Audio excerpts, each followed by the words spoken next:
Hello folks, and welcome to goalnews.org Video Edition, March 21st, 2011. My name is Jim Wallace, Executive Director of Gun Owners Action League, and let's get right to the news. Well, as we all know, we started a new legislative session this year, 2011, which will go to 2012, so all new bills had to be refiled, all the old bills had to be refiled, and everything's got new numbers. So, Goal's Civil Rights and Public Safety Act, which was redrafted, actually has a new number of House 1568. Now you can still go to the Goal website, massgunlawreform.com, and get information on this piece of legislation.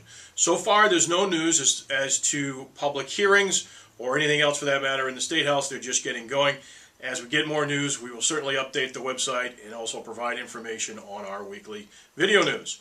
One bill that we're trying to get moving right away is our youth hunting bill, which was filed by Representative Ann Goby from Spencer, and it's House 2400. And what this piece of legislation does is removes the FID fees for anybody under the age of 18.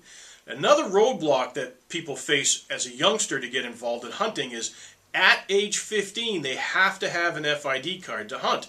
The problem is you can't even apply until you're 15. Typical Massachusetts bureaucracy there, but we're going to try to fix that to allow people to apply at age 14 so they can have their FID card ready when they reach age 15, so hopefully they don't miss any of the hunting seasons. Another bill we're trying to push forward was filed by Representative Don Humison of Westfield, and it's the Crossbow Bill, House 1135. And basically what this bill does is take away the legislative statutory restrictions on crossbows for hunting and just hand over the regulation of those items to the Division of Fisheries and Wildlife. As you may know, currently to get or use a crossbow for hunting, you must have a medical reason. With the upgrades of this technology and crossbow use become more popular across the country, we felt it's time to get rid of the statutory restrictions on these for hunting and just allow the Division of Fisheries and Wildlife to regulate them just like they do bows or anything else for hunting seasons. Trapping legislation on March 14th of this year, the Joint Committee on Environment, Natural Resources, and Agriculture actually held a hearing on all the trapping legislation, which has to do with the old Question 1 from 1996. They actually released a piece of legislation that same day to the House. We don't have a bill number yet. When we get one, we'll let you know. But basically, it would allow the Division of Fisheries and Wildlife to set seasons for conibear traps and so forth. But the other real important piece of this is for those people who are getting special permits to trap fur bearers, such as beaver or muskrat or other so-called problem animals. There's a reporting system in this bill so Fish and Wildlife can actually track what's being done, which is very important for professional wildlife management. Also, if you want to track legislation that's important to you, we have a great piece up on our website, goal.org legislative chart.html. And basically all the legislation that we're tracking will be listed up there. There'll be links to the State House website. There'll be suggestions as to how we support the bill or oppose the bill and what committee it's on.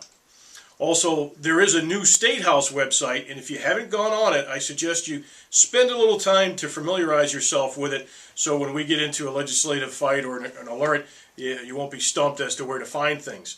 And the new website is malegislature.gov, and again, I urge you to spend a few minutes just getting familiar with that site. Goal's annual banquet has already been scheduled for June 18th, a Saturday of 2011, and you can get more updates as we start to supply ticket information at goalevents.org. And we already have a commitment from Cam Edwards from NRA News to come up this year and be a guest speaker. We also have a Goal Club seminar that we're planning for September 11th in the fall, so just kind of put that date on your calendar for your club officers or anybody who runs a lot of the information at the clubs, and we'll get more information on the club seminar as we move along. And if you'd like to help us out with Goal's annual raffle, you can do so at shop.goal.org at the Goal store and help us out with that. And also, a little plug for myself, the NRA Board Elections are currently ongoing, and you should have received a ballot in your NRA magazine this past month if you're eligible to vote. And I was blessed with the honor of being nominated to be on that ballot. So I'd certainly appreciate your vote for that. And speaking of the NRA, they're going to be pretty close this year, the end of April. It would actually take place in Pittsburgh. And I urge you, if you have the means to do so, if you've never taken in the NRA annual meetings and show, I really urge you to do it at least once in your life. It is fascinating and amazing to have 70,000 gun owners in one place, all supporting each other. And that pretty much does it for GoalNews.org Video Edition, March 25th, 2011.